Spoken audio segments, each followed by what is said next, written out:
प्रातः काल जल्दी उठ करके स्नान ध्यान करके भगवान की भजन संध्या पूजन करनी चाहिए। आपको पता होना चाहिए कि प्रातः काल और सायं काल का जो भजन होता है, संध्या होती है, आरती होती है प्रभु की, वो करना एक यज्ञ के बराबर होता है।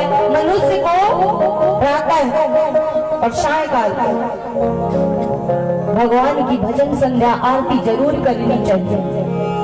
राजन सर्वप्रथम प्रातः काल उठो, उठ करके व्यायाम प्राणायाम करो, भगवान का सुमिरन करो। इससे क्या होगा? श्वास को जीतेंगे। जब श्वास को जीतेंगे तो अपनी इंद्रियों को जीत लेंगे। जित श्वासो जित संगो जितेंद्रिय। तीसरी बात है संग को जीतना। अब संग का बहुत बड़ा असर होता है। जैसा आप संगत करोगे वैसी आपकी बुद्धि होगी।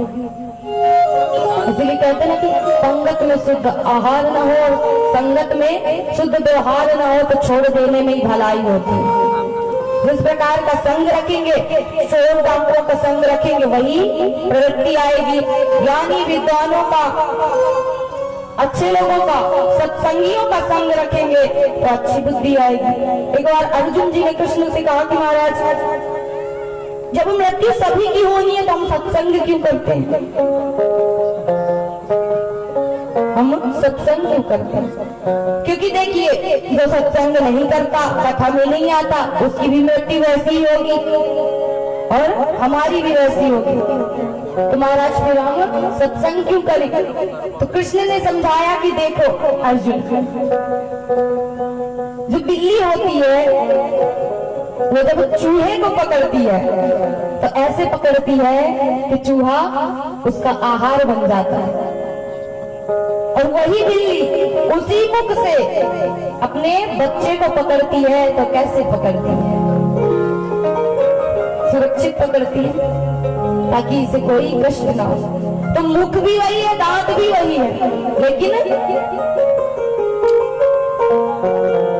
पकड़ने का तरीका अलग है। उसी प्रकार भगवान का पकड़ने का तरीका अलग है। सत्संग में जो आता है, जो सत्संग सुनता है, उसकी गति कैसी होगी अब आप समझ सकते हैं। कथा श्रवण कर रहे हैं आप, सप्तम दिवस में आपको और भी बताया जाएगा कि किस प्रकार भगवान की शरणागति पा करके किसने भगवान को प्राप्त किया है। अब जो सत्संग में नहीं आएगा, मृत्यु तो उसकी भी होगी लेकिन गति बड़ी विचित्र होगी। 84 के चक्कर में भटकना पड़ेगा। तो सबसे जरूरी है संग। इसीलिए कहते हैं संतों का संग करो, जिनसे कुछ ज्ञान की बातें, ज्ञान की संत किसे कहते हैं? संत कोई ऐसा नहीं है कि आप साधु महात्मा देखो वो संत है। संत आप भी हो, हम भी हैं, सब संत हैं। जिसके पास गुण है, यदि आपको कोई एक अच्छी बात सिखा सकता है तो उसे जीवन में अपना गुरु मानना। अच्छा, आज तक गुरु किस किस ने नहीं बनाया? अभी गुरु किस किस ने नहीं बनाया?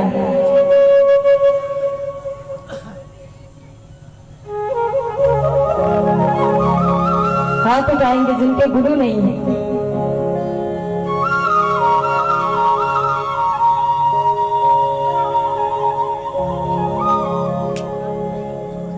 बिना गुरु के,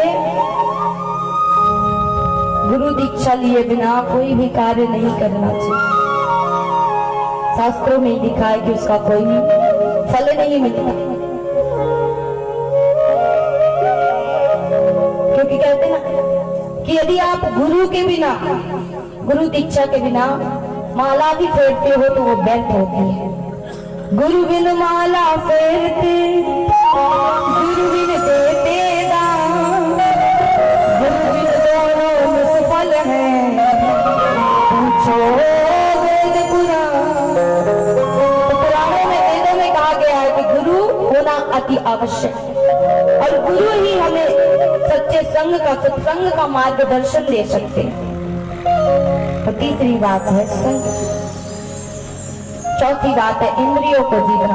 जब इन तीन बातों को आप दिमाग में रखेंगे, हृदय में रखेंगे, मन में रखेंगे, तो आप अपने इंद्रियों पर विजय पा लेंगे। और इंद्रियों पर जब विजय पा लिया तो परमात्मा के चरणों में अपने आप मन लग जाएगा, और मन लग जाएगा तो परमात्मा की प्राप्ति है जाएगी, तो मुक्ति अपने आप मिल जाएगी।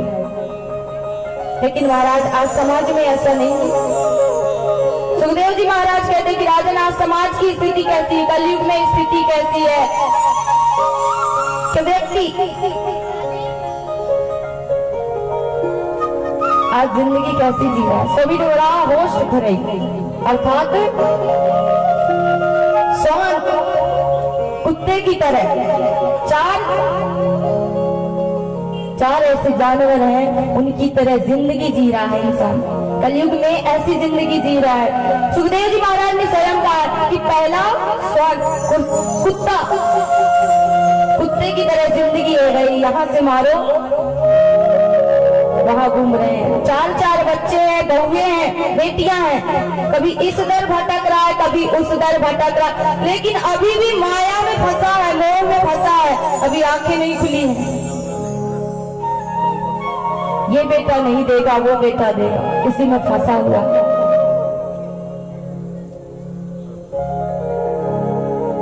दूसरा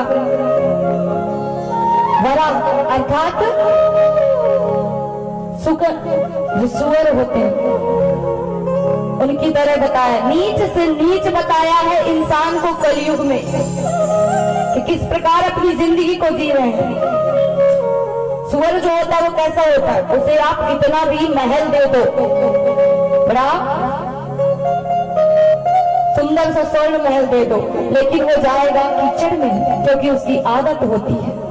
एक बार नारद जी ने कहा कि चलो मैं तुम्हें स्वर्ग में ले चलता हूँ, तुम्हें वहां बड़ी अच्छी व्यवस्था मिलेगी। तो सुअर ने कहा कि महाराज वो सब तो ठीक है, लेकिन ये बताओ वहां मिलेगा क्या क्या। बोले सब कुछ मिलेगा, अच्छा बिस्तर मिलेगा, खाने को अच्छी अच्छी चीजें मिलेंगी। बोले ये बताओ ये सब तो ठीक है, वहां कीचड़ मिलेगा कि नहीं। तो नारद जी भी उसकी बुद्धि पर इतना हंसे कि महाराज बताओ कहाँ सोने का महल दे रहा हूँ, कहाँ ये कीचड़ की बात कर रहा। तो इसी प्रकार इंसान है, तो भगवान की कथा को तो हम बारंबार श्रवण कर रहे हैं, लेकिन उसे अपने जीवन में उतार नहीं रहे। आज तो बड़ा वैराग्य आएगा। सप्तम दिवस कथा श्रवण करते हैं, नवम दिवस कथा श्रवण करते हैं, सबके हृदय में बड़ा वैराग्य आता है, अरे हम ऐसा करेंगे वैसा करेंगे, लेकिन कुछ क्षण के बाद ये वैराग्य खत्म हो जाता है। 7 और 7 14, बस 7 दिन, उसके बाद के निकलने दीजिए, सब कुछ खत्म हो जाएगा, निकल जाएगा। अगली कथा में हम आपसे ही पूछेंगे, आपको कुछ याद नहीं रहेगा, फिर बोलेंगे हाथ उठा दो तो हाथ नीचे कर लो। यही होती है इंसान की बुद्धि। तीसरा ऊंट के जैसा बताया। ऊंट कैसा होता है, अभिमानी, मुझसे बड़ा कुछ नहीं है संसार में। ऐसे ही इंसान जब तक माया में पड़ा है, मेरा मेरा मेरा, इस अभिमान में जी रहा है। मेरे पास धन है, दौलत है, इसी अभिमान में जी रहा है। चौथा बताया है जो गधे का खुर होता है उसके समान। गधे की स्थिति कैसी होती है कि मालिक जीवन में उससे कार्य करवाता है, और अंत में जब उसकी मृत्यु होती है तो उसे ऐसे ही छोड़ के चला जाता है, या वो बूढ़ा हो गया तो उसे ऐसी स्थिति में छोड़ देता है। इसी प्रकार इंसान जो सत्य सत्य का मालिक है उसे नहीं पहचान रहा है, इन झूठे मालिकों के पीछे दौड़ रहा है, भाग रहा है। तो ऐसी कलयुग में इंसान की स्थिति हो गई है। सुखदेव जी महाराज कहते हैं कि राजन, अपनी इसी परिस्थिति को सुधारने के लिए व्यक्ति को परमात्मा का चिंतन करना चाहिए, भजन करना चाहिए, लेकिन वो सब कुछ छोड़ करके बस दिखावा कर रहा है। कलयुग में व्यक्ति दिखावा ज्यादा करेगा। आपने देखिए, हमने आपको छोटे से गोपाल जी प्रदान किए हैं, जिन किसी को भी मिला है, तो आपसे एक उम्मीद में हमने किया है कि आप अपने जीवन में कुछ परिवर्तन लाए। जो क्षण बचे हैं जीवन के, वो इनके साथ आप गुजारिए। एक बालक को आप जिस प्रकार प्यार करते हो, मेरा पुत्र मेरी पुत्री, उसी प्रकार इनसे भी प्रेम करिए। उन्हें भी नहलाइए, भोजन कराइए, जो आप पाते हो वो खिलाइए, घुमाने लेकर के जाइए, एक संबंध जोड़िए, क्योंकि उसी संबंध से परमात्मा हमें प्राप्त हो। तो हमने तो आपको गोपाल जी दे दिए, लेकिन हम अगली बार आए तो हमारे गोपाल जी के मुख पे वही खुशी होनी चाहिए, क्योंकि हमारा उद्देश्य सिर्फ इतना है कि आप अपने जीवन को सफल बनाइए, भगवान की सेवा करिए। ऐसा नहीं है कि हर क्षण हम कह रहे हैं, लेकिन कुछ समय उनको भी दीजिए, तभी आपका कथा श्रवण करना सार्थक होगा। सुखदेव जी महाराज वही कह रहे हैं परीक्षित से कि परीक्षित और कुछ नहीं है मुक्ति का उपाय, सिर्फ परमात्मा का नाम ही मुक्ति का उपाय है। कुछ ऐसा नहीं करना है, कठिन कार्य भगवान ने हमें नहीं दिया, सिर्फ उनका नाम लेना ही हमारी मुक्ति का उपाय है। राधे राधे। सुखदेव जी महाराज ने आगे प्रभु का सुंदर चिंतन किया। इतने में ही परीक्षित महाराज ने प्रश्न कर दिया कि भगवान एक बात बताइए, ये परमात्मा इस संसार को बनाते क्यों है, सृष्टि को बनाते क्यों? यदि बनाते हैं तो ये जो मुझे आप भागवत धर्म बता रहे हो, ये आखिर ये भगवत धर्म है क्या? और परमात्मा को ऐसी क्या आवश्यकता पड़ गई कि इसको बनाना पड़ा? सुखदेव जी महाराज कहते कि राजन, इस समस्त सृष्टि में पहले कुछ भी नहीं था, मात्र जल ही जल था।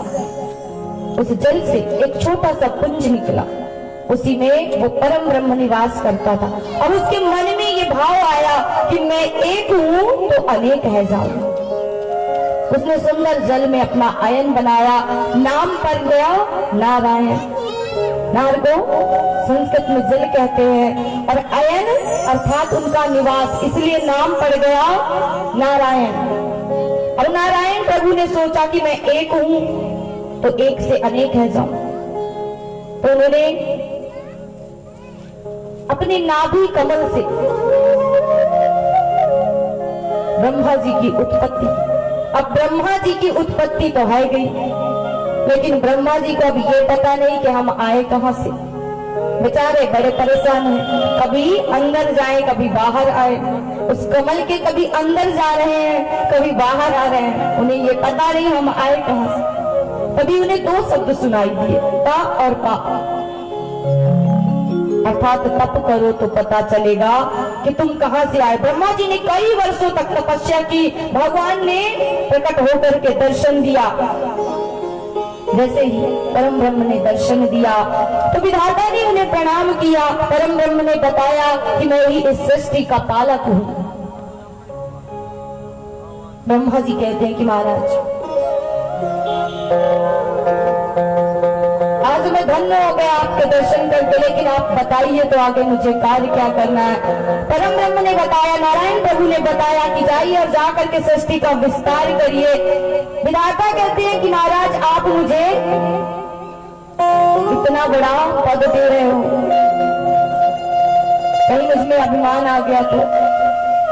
बोले देखो, मैं तुम्हें ऐसी विद्या दूंगा, ऐसी शिक्षा दूंगा जिससे तुम्हारे अंदर कभी अभिमान नहीं आएगा। वही चतुर इस लोक की भागवत नारायण प्रभु ने ब्रह्मा जी को प्रदान किया। अहमेवा समेवाग्रे नान्यद्यत् सदसत् परम पश्चादहं यदेतच्च योगशिष्टे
ये कुछ और नहीं, साक्षात भागवत ग्रंथ।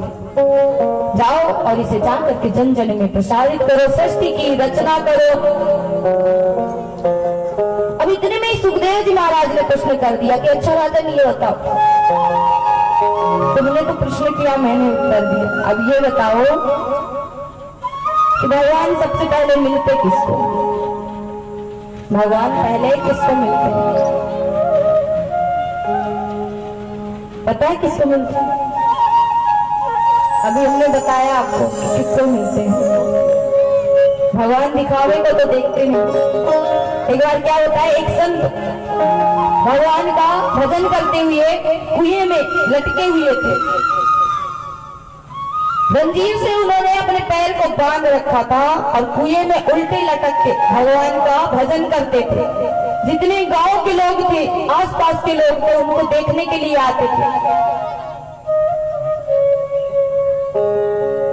तभी एक व्यक्ति के हृदय में आया कि मैं भी भगवान को प्राप्त करूंगा और मैं भी कुएं में लटक करके संत के साथ भगवान का भजन करूंगा। तो उस व्यक्ति ने कहा किया कि एक रस्सी ली और रस्सी से जा करके उस कुएं में लटक गया। वो रस्सी टूटी और उसने भगवान को प्राप्त कर लिया। जब उसने भगवान को प्राप्त किया, भगवान के धाम पहुंचा, तो भगवान से प्रश्न किया कि प्रभु, मैंने मात्र 2-4 दिन आपका भजन किया, आपने मुझे अपना लिया और वो संत कई वर्षों से तपस्या कर रहे हैं, आपने उन्हें क्यों नहीं अपनाया? तब प्रभु ने कहा कि देखो, उसे मुझसे ज्यादा उस जंजीर पर विश्वास है, जंजीर बांध करके लटक रहा है, और तुम्हें मुझसे ज्यादा उस रस्सी पर विश्वास नहीं था, इसलिए तुम्हें मैं प्राप्त हो। प्रभु के प्रति विश्वास हो, भगवान मात्र आपके विश्वास समर्पण से ही प्राप्त होते हैं, कोई दिखावा नहीं देखते भगवान। परीक्षित कहते हैं कि महाराज, मुझे तो लगता है भगवान उसे मिलते होंगे जो पढ़ा लिखा होता होगा। बोले यदि भगवान पढ़ा लिखा देखते तो नन्हे से ध्रुव जी को कौन सा ज्ञान था? क्या भगवान उसे दर्शन देने के लिए आते? तो बोले महाराज फिर उसे मिलते होंगे जो दिन में 4 बार स्नान करता होगा।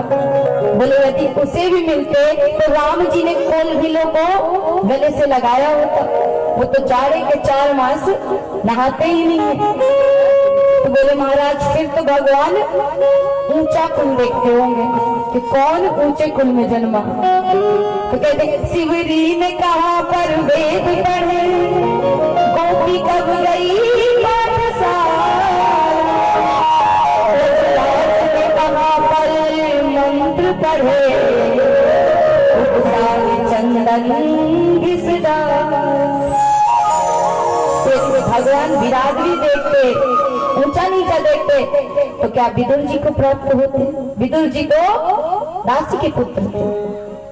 परीक्षित कहते कि महाराज मुझे बताइए कैसे? सुखदेव जी महाराज कहते हैं कि राजन, पांडवों के साथ कौरव जब अन्याय कर रहे थे, उन्हें लक्षागृह में जलाने का प्रयास किया जा रहा था, तभी कौरवों के पिता धृतराष्ट्र जी के सामने विदुर जी का आगमन होता। विदुर जी मंत्री थे, मंत्री पद पर थे। आकर के समझाया कि महाराज आपके बाहर के नेत्र तो नहीं है, लेकिन अपने मन के नेत्रों से तो देखिए, आपके पुत्र जो पांडवों के साथ अन्याय कर रहे हैं उसे होने से रोकिए। जैसे ये सब बातें कर रहे थे, उसी समय दुर्योधन जी का आगमन होता। जैसे इन बातों को सुना तो क्रोधित होकर के बोला कि अरे दासी पुत्र, हमारा ही खाते और हमारी ही निंदा करते हो, तुम्हारी हिम्मत कैसे हुई? निकल जाओ हमारे यहाँ से। विदुर जी समझ गए कि विनाश काल विपरीत बुद्धि। विदुर जी ने मंत्री पद का त्याग कर दिया, जाकर के सुंदर एक कदली के वन में आश्रम बनाया, झोपड़ी बनाई और उसी में निवास करते हैं। आज बड़े प्रसन्न होकर के अपनी पत्नी के पास आए, कहते हैं कि अरे सुनती है, आज तो हस्तिनापुर दुल्हन की भांति सज रहा है। बोले काहे? बोले वो कहा है ना कि आज कन्हैया की सवारी आने वाली है। तो विदुरानी पहले तो प्रसन्न हुई लेकिन बाद में दुखी रह गई। बोले महाराज पहले तो आप मंत्री पद में थे तो लाला के दर्शन भी है जाते थे, लेकिन अब कैसे हम उन्हें मिलेंगे? तो विदुर जी ने कहा कि देखो हम उन्हें नहीं देख सकते लेकिन वो तो हमें देख लेंगे। भगवान की दृष्टि में तो सब बराबर है, हम नहीं देख सकते लेकिन वो तो हमें देख लेंगे। जब आज कन्हैया का आगमन हुआ है, सुंदर दुर्योधन ने उनका आगमन किया है। कन्हैया ने आकर के जैसे ही कन्हैया बैठे हैं बात करना आरंभ किया है। कन्हैया ने पूछा कि अच्छा दुर्योधन एक बात बताओ, पांडव तुम्हारे क्या लगते हैं? बोले भाई हैं। तो बोले यदि भाई है तो भाई होने के नाते आधे संपत्ति में आधे राज्य में उनका अधिकार होता है, लेकिन मैं तुमसे कहता हूं कि आधा ना सही पर 2-4-5 गांव ही दे दो, मैं उसी से उनको संतुष्ट कर लूंगा, खुश कर लूंगा। दुर्योधन कड़क करके खड़ा होकर कहता सुचक्र नहीं दास्यामि बिना युद्धेन केशव, अर्थात मैं सुई के नोक के बराबर भी भूमि बिना युद्ध के उनको नहीं दे सकता। कन्हैया ने समझाया कि युद्ध की विभीषिका भी तुमने देखी नहीं है, कैसी होती है।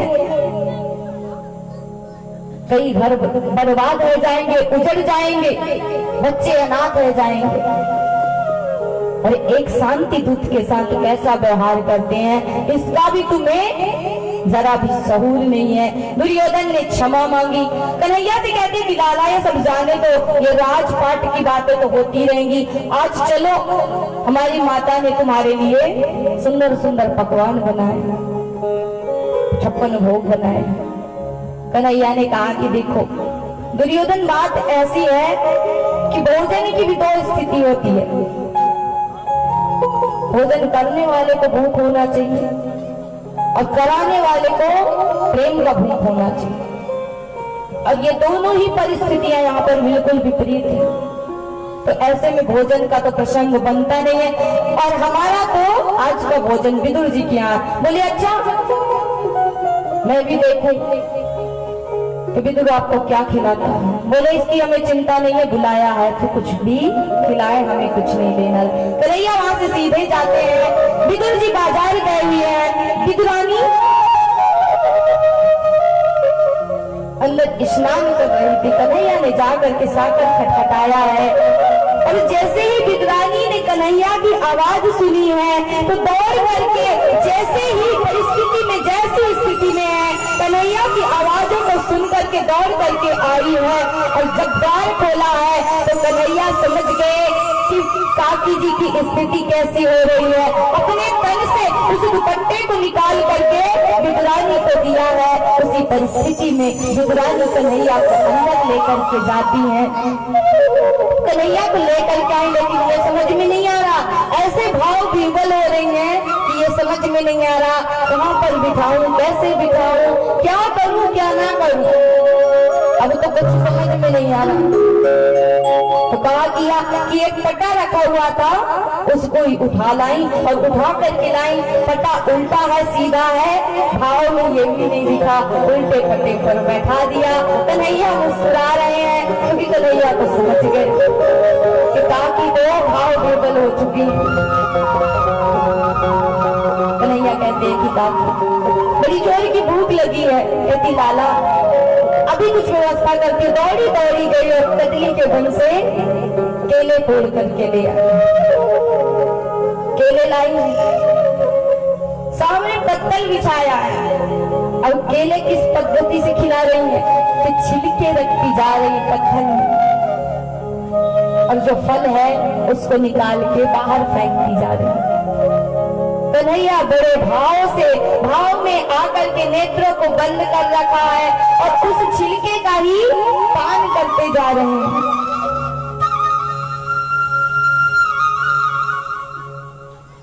कई घंटे हो गए, उस छिलके को ही कन्हैया पान करते गए, पान करते गए। तभी बाजार से विदुर जी का आगमन हुआ। विदुर जी ने देखा और कहा कि अरे क्या कर रही, इतने दिनों के बाद लाला आए और वो आपको देने जो छिलके खिला दिए। सुंदर सुंदर लड्डू लेकर के आए थे।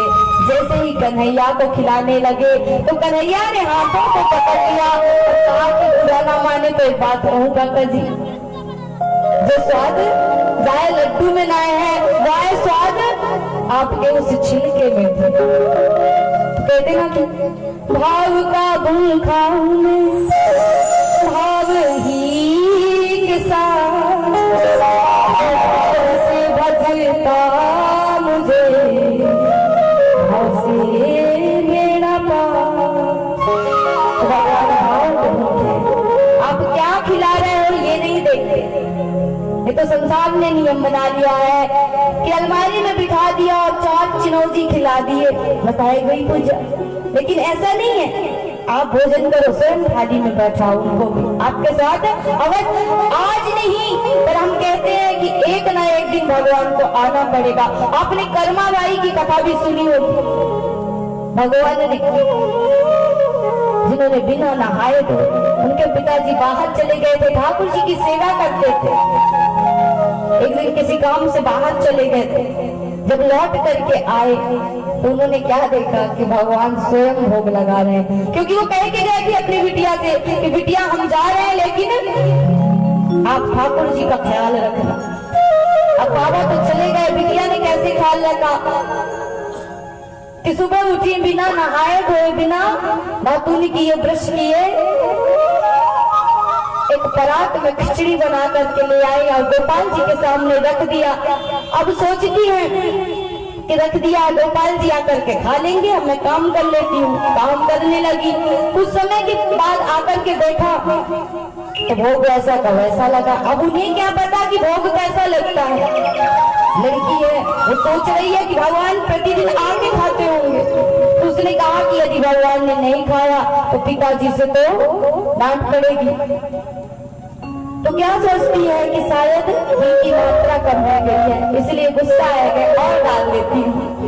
पूरा डिब्बा ही महाराज 3 बार में डाल दिया, लेकिन भगवान नहीं आए। अब गुस्से में आकर के बैठ गई और कहती है आना ही पड़ेगा, खाना ही पड़ेगा, नहीं तो मैं भी सब कुछ त्याग दूंगी, यहीं पर प्राण दे दूंगी। भगवान को के सामने आना पड़ा, उस भाव के सामने आना पड़ा और उसी खिचड़े का भोग लगाना पड़ा। राजस्थान की थी तो ये हमारे भावों का असर है। प्रभु भी साक्षात स्वयं एक स्वरूप में परिवर्तित हो जाते हैं। ऐसी कई घटनाएं हैं। आप जाइए वृंदावन में, राधा रमण जी में देखिए, राधा रमण जी जो वहां पर आप मूर्ति देखेंगे कोई मूर्ति नहीं है, वो प्रत्यक्ष ठाकुर जी स्वयं प्रकट हुए। वहां के जो संत थे, गोसाई थे, उनके पास एक शालिग्राम भगवान थे। उन शालिग्राम की वो पूजा करते थे, लोग उनका मजाक उड़ाते थे कि तुम्हारे भगवान के हाथ पैर नहीं है, तुम कपड़ा कैसे पहनाओगे। भगवान को सामने रखा और उनके सामने रोने लगे। भगवान ने जब उनके आंसुओं को देखा, उनके भाव को देखा, तो स्वयं गोपाल जी के रूप में उनके हाथ पैर अपने आप प्रकट हो गए। इसलिए कहते हैं ना, सबसे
राधे राधे।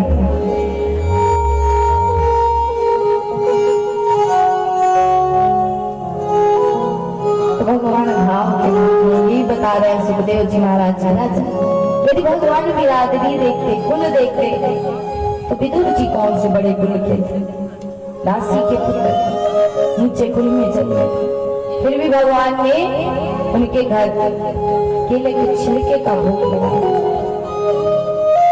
तो कर्म बड़ा होना चाहिए, कुल बड़ा नहीं होता, कुल में जन्मने से कोई बड़ा नहीं होता। कहते राजन, जब भगवान अपनी लीला को संपन्न करके इस धाम से जा रहे थे, तो उद्धव जी ने मुझसे प्रश्न किया था कि प्रभु आपके इतने अवतार हुए, लेकिन सबसे ज्यादा आनंद किसके यहाँ आया? तब भगवान ने कहा था कि सच कहूँ तो मुझे मात्र 2 ही स्थान ऐसे मिले जहाँ मुझे भोग करके सबसे ज्यादा आनंद आया। पहली तो सिबरी के झूठे बेल खा के, और दूसरा विदुर के घर केले के छिलके खा के। अब तुम जा रहे हो, तो यदि मार्ग में तुम्हें कहीं विदुर मिल जाए तो उसे कहना कि मुझे उसकी बहुत याद आ रही है। आज जब उद्धव भगवान से आज्ञा लेकर के जा रहे हैं, तो रास्ते में विदुर जी से मिलना हो, सुंदर दोनों का मिलना हुआ, आपस में बैठे हुए भगवान की लीलाओं, बाल लीलाओं का चर्चा कर रहे हैं, सुंदर वर्णन कर रहे हैं। विदुर जी और जानने के लिए उत्कंठित हो गए, पर उद्धव जी ने कहा कि महाराज मैं तो इतना ही बता सकता हूँ, यदि आप और ज्यादा सुनना चाहते हो तो आप यहाँ से सीधे हरिद्वार जाइए, वहाँ एक संत रहते हैं, नाम है मैत्रेय।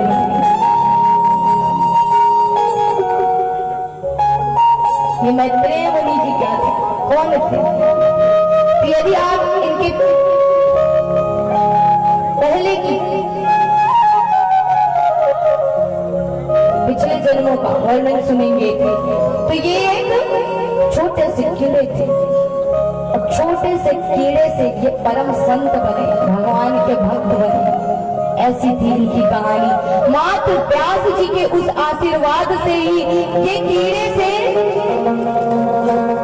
कई योनियों में इन्होंने अवतार लिया, 84 लाख योनियों में विचरण किया। लेकिन लोग इसमें भी तर्क वितर्क करते हैं, क्या व्यास जी जैसे संत मिल गए तो भी उन्हें 84 लाख में भटकना पड़ा? तो यही बात आ गई कि कर्म का फल तो मिलता है। पर ये था कि यदि संत का आश्रय मिल गया, किसी का आपको किसी संत का आश्रय मिल गया, तो उससे जो आपके कष्ट हैं, जो आपके दिन बढ़ने वाले थे, उसमें जरूर कमी आ जाती है। कथा श्रवण से यही कमी आती है कि हमारे जीवन में हमने जो पाप किए हैं वो शायद कुछ कम हो जाए, और वो कम हो जाएंगे तो फिर हमें इतनी कष्ट नहीं होगी, तकलीफ नहीं होगी। ऐसा नहीं कि पाप पूरे खत्म हो जाए, पर शायद इनमें कुछ कमी आ जाए। ऐसे ही मैत्रेय मुनि जी का जीवन था। के आशीर्वाद से इन्होंने उन योनियों में तो भटके, लेकिन इनके दिन कम हुए, समय कम हुए, और जाकर के मैत्रेय जी के रूप में इन्होंने अवतार लिया, जन्म लिया।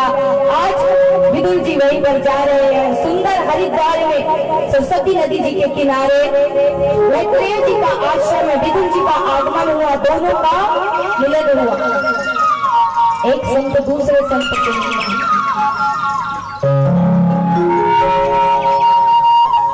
सुंदर दोनों ने एक दूसरे का स्वागत किया, हृदय से लगाया।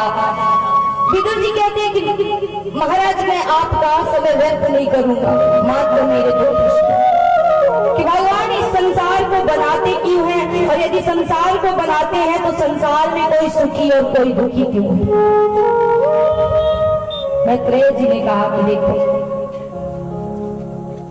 आपने जो प्रश्न किया है उसका मैं उत्तर देता हूं।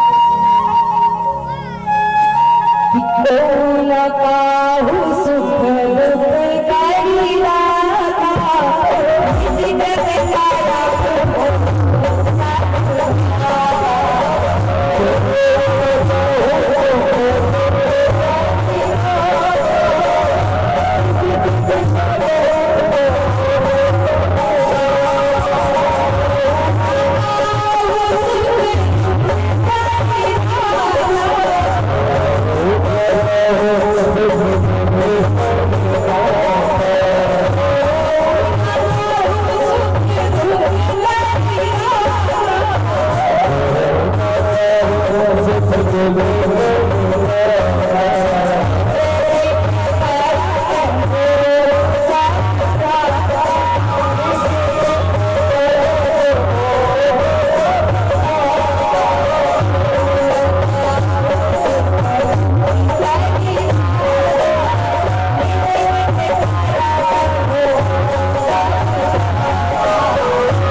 के हिसाब से उसको फल मिलता है। भगवान ना किसी को सुख देते हैं ना दुख देते हैं। सुख दुख कहते हैं मेरे वश में है ही नहीं। ये व्यक्ति की अपनी सोच होती है, उसने अपनी सोच में जो बिठा लिया वही बैठ गया। यदि उसने उस चीज को सुख मान लिया तो सुख है, और यदि दुख मान लिया तो दुख है। संसार में यही दो चीजें नहीं है, सुख तो कहीं है ही नहीं। किसी को मिला नहीं मिला। और दूसरा प्रश्न जो आपने किया है, षष्ठी विषयक प्रश्न कि भगवान इस संसार को बनाता क्यों है, तो भगवान के ऐसे भक्त होते हैं, ऐसे धर्म करने वाले, सत्कर्म करने वाले लोग होते हैं, जब उन पर कोई अत्याचार होता है तो उनकी रक्षा के लिए भगवान कई कई अवतार लेकर के आते हैं। अवतारों में तो 24 अवतार है। भगवान ने ऐसे ऐसे अवतार लिए हैं कि सूकर का भी अवतार लेना पड़ा भगवान को, 12 का भी अवतार लेना पड़ा। बोले कैसे भगवान? कश्यप महाराज की 13 पत्नियां थी, उनमें दिति रानी सबसे बड़ी। दिति महारानी कहती है कि महाराज मेरी सभी बहनों को पुत्र है, संतान है, लेकिन मुझे नहीं है, मुझे संतान चाहिए। कश्यप महाराज ने समझाया कि देखो, जो संध्या का समय होता है उसमें 4 चीजें मना होती हैं। भोजन नहीं करना चाहिए, शिक्षा पढ़ना नहीं चाहिए। आजकल हम देखते हैं समय में परिवेश ऐसा चल रहा है, माता पिता शाम के समय ही बच्चों को ट्यूशन पर भेजते हैं, लेकिन उस समय की जो विद्या होती है वो कभी आपकी बुद्धि में प्रवेश नहीं करती है, उससे आपकी बुद्धि बिगड़ती है। यही कलयुग का प्रभाव। कलयुग कोई नहीं है, हमने पहले भी बताया ना, कलयुग है ना सतयुग है, ये सारे हमारे द्वारा ही बनाए गए। विद्या अध्ययन नहीं करनी चाहिए। तीसरी बात, सोना नहीं चाहिए। शाम का जो समय होता है 5 से 7 के बीच कभी भी ये कार्य नहीं करने चाहिए। और चौथा, जो कश्यप महाराज कह रहे हैं कि देवी ये समय काम सुख के लिए सही नहीं होता, और इससे जो पुत्र होता है, संतान होता है, वो राक्षस प्रवृत्ति का होता है। इसलिए ये समय सही नहीं है, क्योंकि इस समय साक्षात भोलेनाथ विचरण करने के लिए देवी पार्वती के साथ निकलते हैं, इसलिए ये समय उचित नहीं है। लेकिन दिति महारानी नहीं मानी और उनके जिद की आगे कश्यप महाराज को झुकना पड़ा। उन्होंने झुक करके श्राप दे दिया कि जाओ, तुम्हें पुत्र तो होंगे, 2 पुत्र होंगे, लेकिन दोनों ही राक्षस होंगे। दिति महारानी भयभीत हो गई, क्षमा मांगने लगी कि भगवान मुझे संतान तो चाहिए, पुत्र तो चाहिए, लेकिन राक्षस नहीं। कहते हैं मैं श्राप को तो नहीं बदल सकता, लेकिन देवी ऐसा जरूर हो सकता है कि आपका जो पौत्र होगा प्रहलाद, नाम होगा प्रहलाद, बड़ा ही सुशील भगवान का भक्त होगा, परम लाडला भक्त होगा, और आपके दोनों पुत्रों का उद्धार करने के लिए साक्षात भगवान अवतार लेकर के आए। दिति महारानी को संतोष हुआ। आगे दिति महारानी कश्यप महाराज के घर 2 पुत्रों ने जन्म लिया, लेकिन सभी देवता लोग भयभीत मारे मारे फिर रहे हैं, हाहाकार मचा हुआ है, क्योंकि हिरण्याक्ष और हिरण्यकश्यप जब से गर्भ में आए थे ऐसा भयभीत माहौल बन गया था, वातावरण बन गया था। देवता बेचारे मारे मारे फिर रहे कि महाराज क्या करें। तो उनमें से जो हिरण्याक्ष वो ज्यादा ही उदंडी है, राक्षसी स्वभाव का। और एक दिन ब्रह्मा जी बैठे हुए थे, कीर्तन कर रहे थे, तभी उनको छींक आ गई। छींक से एक छोटा सा पुंज टपका, उसी से 12 भगवान का प्राकट्य हुआ।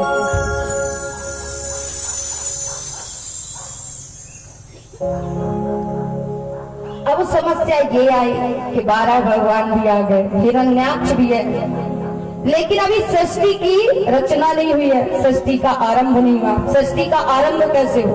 सृष्टि का आरंभ तभी होगा जब पृथ्वी होगी। अब वो पृथ्वी ही नहीं है तो फिर सृष्टि का आरंभ कैसे होगा? तो उन्हीं 12 भगवान है तो समुद्र में डूब जाती है, इस पे जल ही जल आ जाता है। फिर इसको निकालने के लिए ही परमात्मा अवतार लेकर के आते हैं और ऐसे दुष्टों का संहार करते हैं। आज जब 12 भगवान उस पृथ्वी को निकालने के लिए जा रहे हैं तो क्या होता है कि जब पृथ्वी समुद्र में जाती है तो दैत्य लोग जो होते हैं वो आकाश में उड़ने लगते हैं। अब एक तरफ से उड़ रहा था हिरण्याक्ष और एक तरफ से आ रहे थे नारद जी। नारद जी को देखा तो कहा कि महाराज खाली बीड़ा उड़ा भी बजाना आता है या कुछ लड़ना झगड़ना भी आता है? बोले देखो महाराज हम तो भगवान के भक्त हैं, हमको तो खाली बीड़ा बजानी आती है। बोले ऐसे कैसे चलेगा? बोले लेकिन हाँ ऐसा योद्धा बताएंगे ना महाराज कि जो लड़ने की खुजली लगी है ना ऐसी मिटेगी कि दोबारा लगेगी।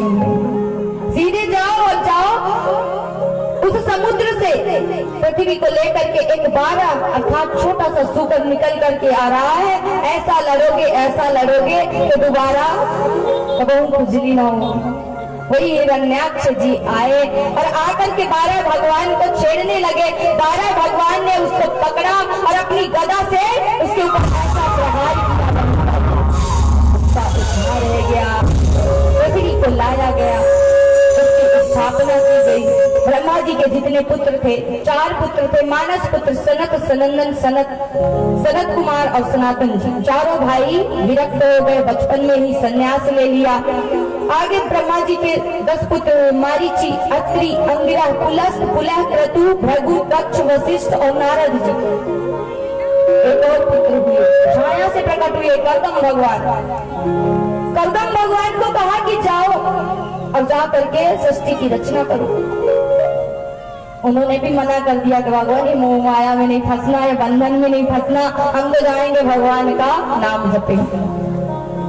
कर्दम जी चले गए वन में, जा करके भजन करने लगे, भगवान का नाम जपने लगे। कई वर्ष बीत गए भजन करते हुए। जब वृद्धावस्था आने लगी तो कर्दम जी के मन में भाव आया कि हम कहाँ इसमें फंसे हुए हैं। भगवान की माया बड़ी विचित्र होती है, कब फंसा ले कुछ नहीं कह सकते। तो ये मत कि हम वृद्ध रह गए, अब जाने के दिन रह गए, क्या पता अभी भगवान ने रोक करके दूसरी माया में फंसा दिया ना तो लेने के देने पड़ जाएंगे। वही हुआ कर्दम भगवान जी के साथ। कर्दम महाराज जी ने सोचा कि हम तो भजन करने आए हैं। जैसे ही वृद्धावस्था आई अब उनके मन में ख्याल आया चाहिए विवाह करके ग्रस्त जीवन जीना चाहिए। ऐसा विचार करके संकल्प ले लिया। संकल्प लेकर के तपस्या में बैठ गए। कई वर्षों तक तपस्या करी। भगवान प्रसन्न। महाराज कहिए क्या वरदान दूं आपको? बोले भगवान कुछ नहीं, आपके दर्शन हो गए बहुत है। भगवान समझ के कि बाहर से तो कुछ और कह रहा, मन में तो लड्डू फूट रहे हैं। भगवान ने कहा कि आपने जिस चीज के लिए संकल्प लिया है वो हम मनु महाराज को वचन दे चुके हैं। आपने विवाह के लिए संकल्प किया, हमने मनु महाराज को वचन दे दिया। उनकी जो बीच की कन्या है देवहूति जी, उनके होगा वो आए आपसे विवाह करने के लिए कहे तो आप मना मत करिएगा। कर्दम भगवान ने कहा कि महाराज अब जो भक्त होते हैं ना भगवान से भी फायदा ले लेते हैं, अपना जुगाड़ ढूंढते रहते हैं।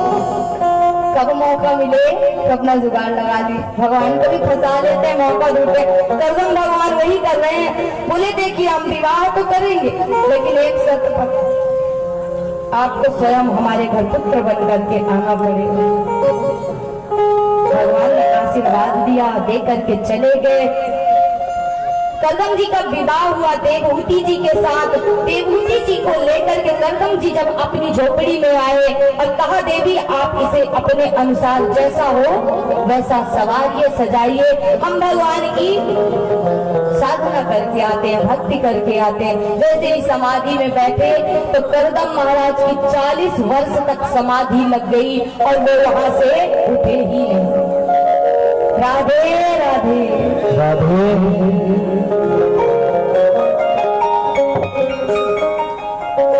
एकदम भगवान तो बैठ गए समाधि में। अब देवहूति जी प्रतिदिन सेवा करती रहती कि कब समाधि छूटी।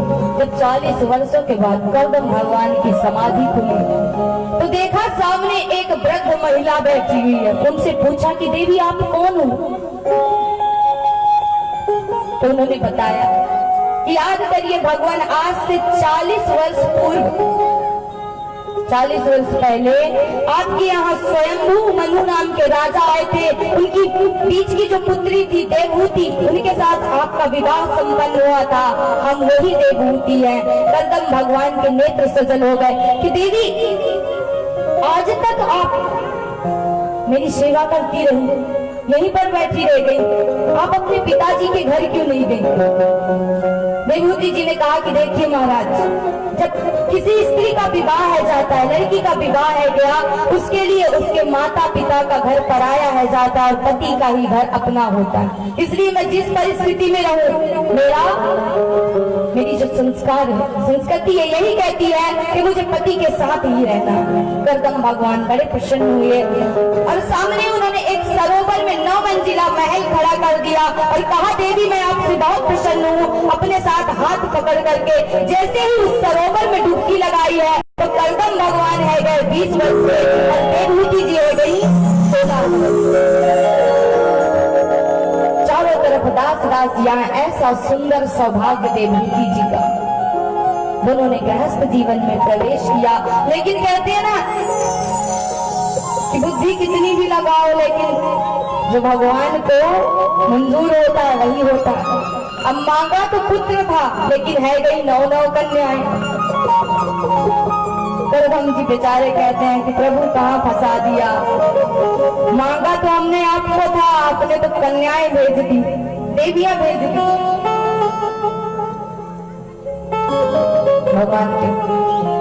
भगवान की लीला ही अपरंपार है, जो चाहेंगे वही होगा। हमारा सोचा तो चलने वाला नहीं। 9 कन्याओं ने जन्म ले लिया, 9 कन्याओं का विवाह किया। उसके बाद 10वें रूप में भगवान ने स्वयं कपिल भगवान के रूप में अवतार लेकर के कर्दम और देवहूति के घर प्रकट हो गए। बोलिए कपिल भगवान की।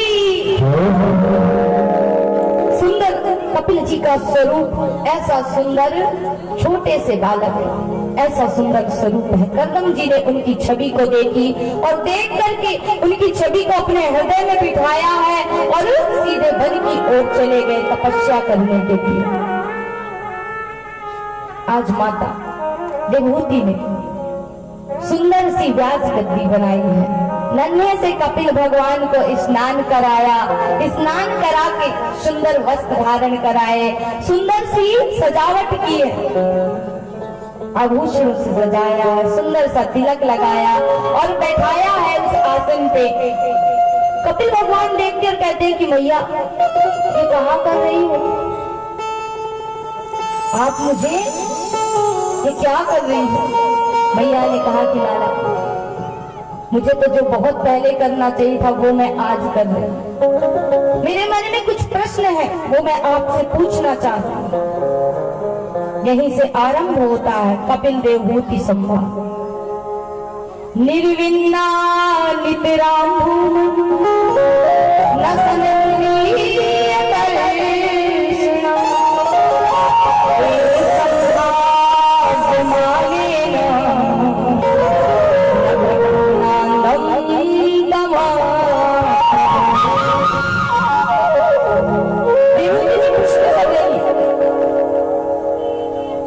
न कुछ प्रश्न है मैं आपसे पूछना चाहती हूँ, संशय है कुछ, उन्हें दूर करिए। कपिल भगवान कहते हैं कि माता आप तो इतनी बड़ी तपस्वी हो, मैं आपके बराबर तो नहीं जानता, लेकिन जीवन में मैंने जो कुछ भी जाना है, जो कुछ भी सीखा है वो मैं आपको जरूर बताऊंगा। माता देवहूति कहती है कि भगवान मुझे ये बताइए कि सबसे पहला मेरा प्रश्न ये है कि मेरी ये जो इंद्रियां ये मुझे बड़ा विचलित करती है। प्रत्येक इंद्रिय मुझे अपनी अपनी तरफ खींचती है। इंद्रियां भी दो प्रकार की होती है। इंद्रियां हैं 10, 5 ज्ञानेंद्रियां और 5 कर्मेंद्रियां।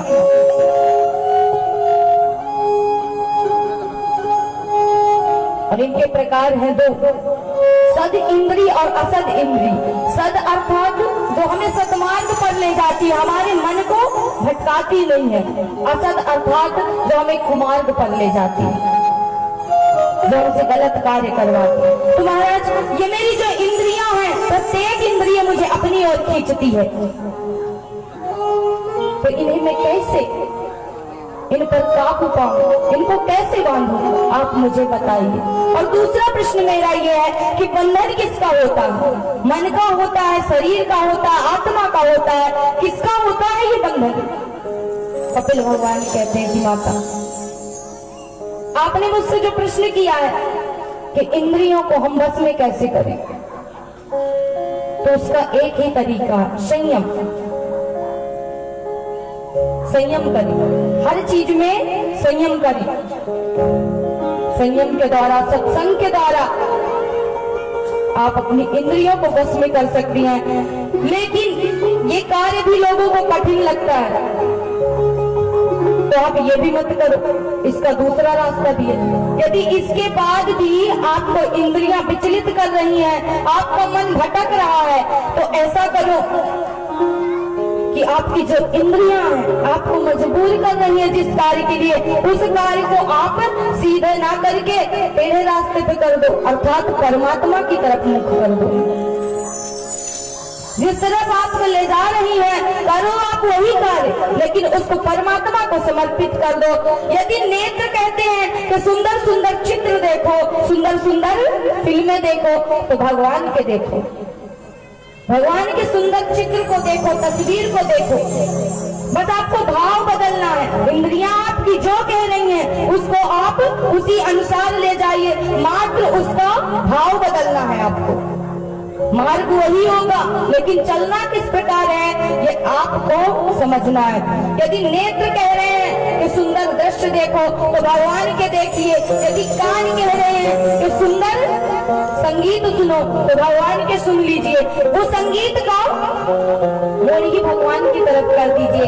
यदि मुख कह रही है, रचना कह रही है कि सुंदर सुंदर भोजन करिए, तो पहले उस भोजन को परमात्मा को समर्पित कर दीजिए। जब परमात्मा को समर्पित रह गया तो वो भोजन प्रसाद बन गया, और प्रसाद में फिर कोई बुराई नहीं होती।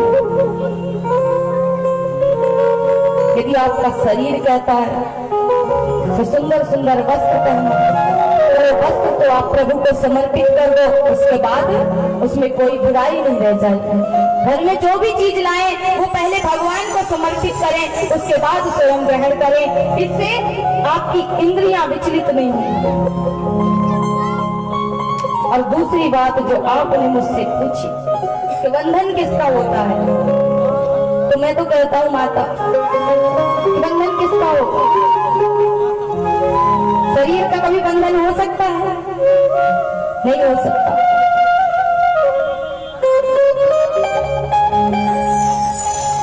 शरीर का संबंध है आत्मा से,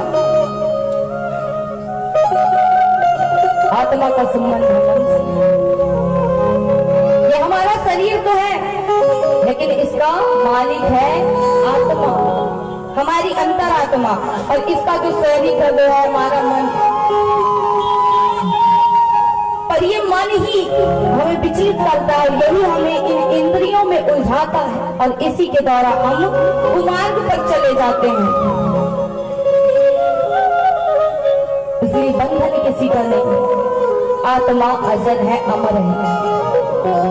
आत्मा का कोई बंधन नहीं होता, क्योंकि हम तो शरीर है ही नहीं। आत्मा मात्र इस भ्रम में जी रहे हैं कि हम शरीर है, ये मात्र एक पोशाक है। जब पुराना है गया तो आप कपड़े फेंक देते हो, उसी प्रकार ये शरीर है। जब पुराना है जाएगा, ये कपड़े बदल के और दूसरे में प्रवेश कर जाएगा। बंधन किसी का होता नहीं। तो भगवान कहते हैं माता, मुस्कुराते हुए प्रभु के स्वरूप का प्रतिदिन चिंतन करो, भजन करो, सत्संग करो। इससे आपकी इंद्रियां संयमित होंगी और आपकी जो इंद्रियों को बस में करने की बात है वो अपने आप बस में है जर। लेकिन आज ऐसा नहीं है। कपिल भगवान समझा रहे हैं कि मुक्ति कितने प्रकार की होती है। सामीप, सारूप, सालोक, एकत्व।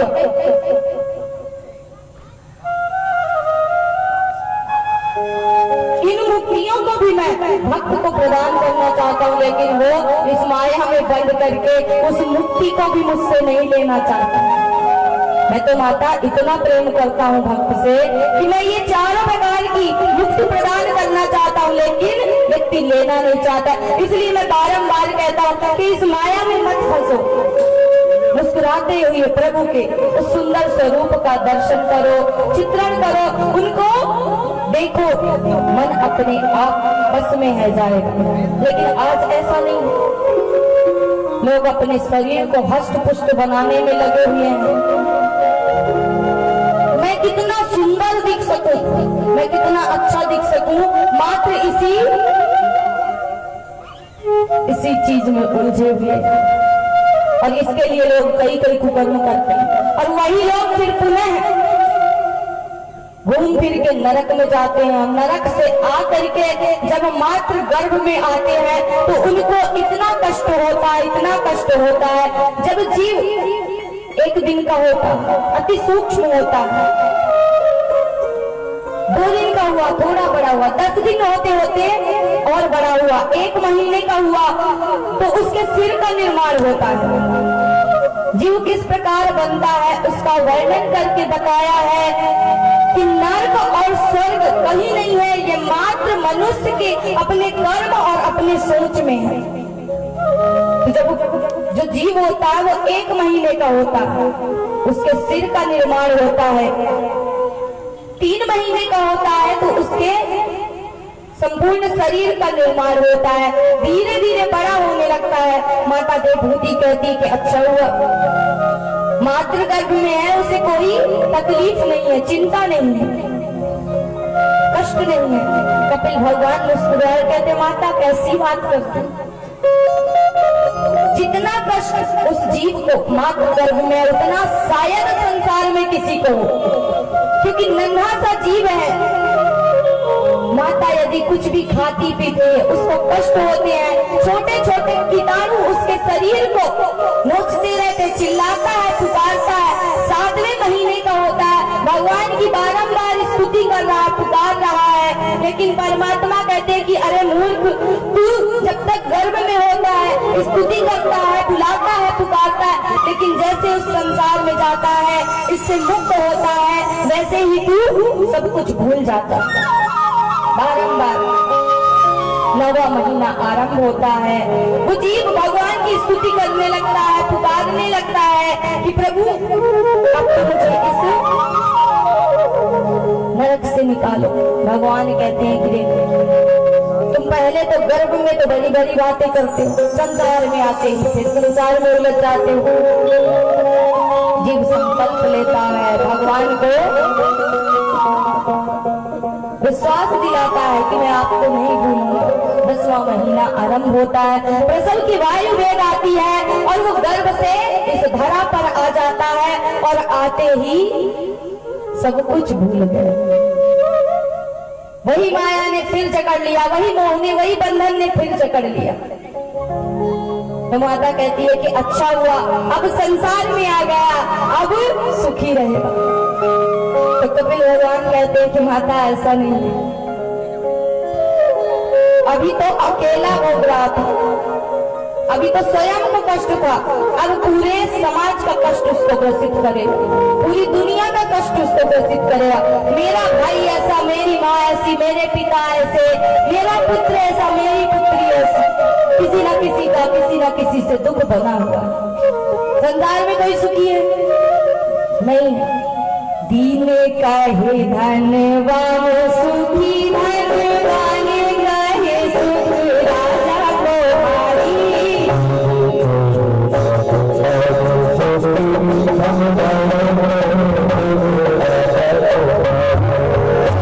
कहे धनवान सुखी,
अच्छा, कथा में ध्यान किसका किसका नहीं है?